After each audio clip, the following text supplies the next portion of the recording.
All right, hopefully your quiz went well yesterday. I won't be able to grade those till at the weekend at the earliest. But I want you to go over section 6.3. We're going to just talk a little bit about that, and basically we are going to go over double angle identities. So if you do not have your identity sheet out, please pull that out now so you can refer to it as we kind of work through some of these problems. On your identity sheet, the first double angle formula listed, it says sine of 2 alpha equals 2 sine alpha cosine alpha. We're going to prove the first two of these, the sine of 2 alpha and then the cosine of 2 alpha. All right, so as you take a look at this, what we want to do for this case here is we take sine of 2 alpha and we can rewrite that as the sine of alpha plus alpha. Now what we have is a sum. We're adding two things together.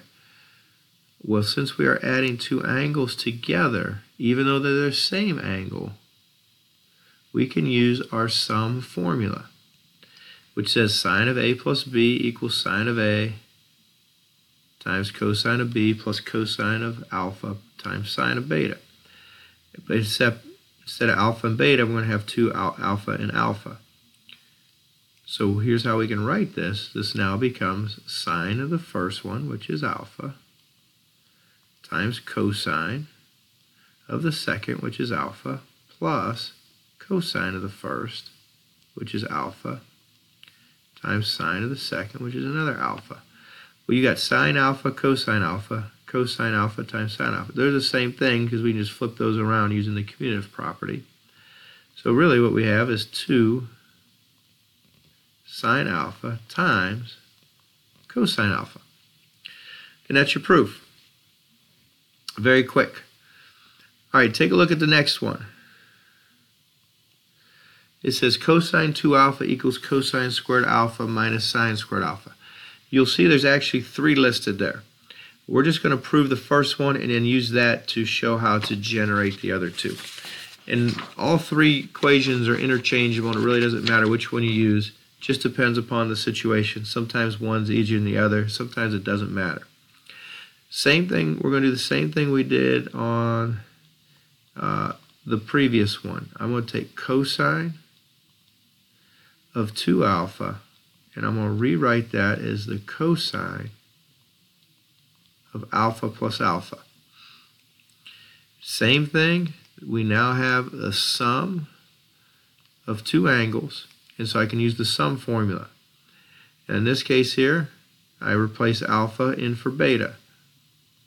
So this becomes cosine of alpha times, now instead of cosine of beta, it'll be cosine of alpha minus sine of alpha times sine of alpha. Well, that just becomes cosine squared alpha minus sine squared alpha. All right, and there's our first identity, double angle identity dealing with cosine of 2 alpha. All right, you notice there's 2 others. We're going to use this one to generate the other 2. And they're pretty straightforward. So we got cosine of 2 alpha equals cosine squared alpha minus sine squared alpha. I'm going to write this down twice because I'm just going to do these separately.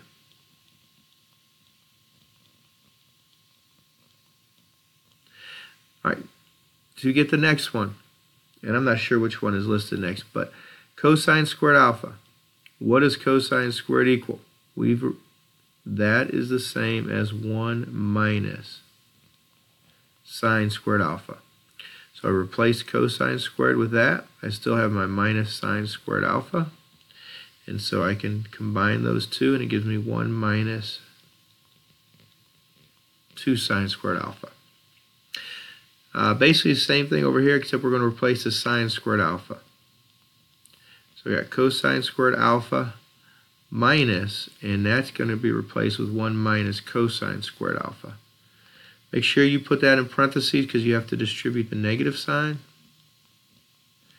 and that gives me minus 1 plus cosine squared alpha, and now I got 2 cosine squared alpha minus 1.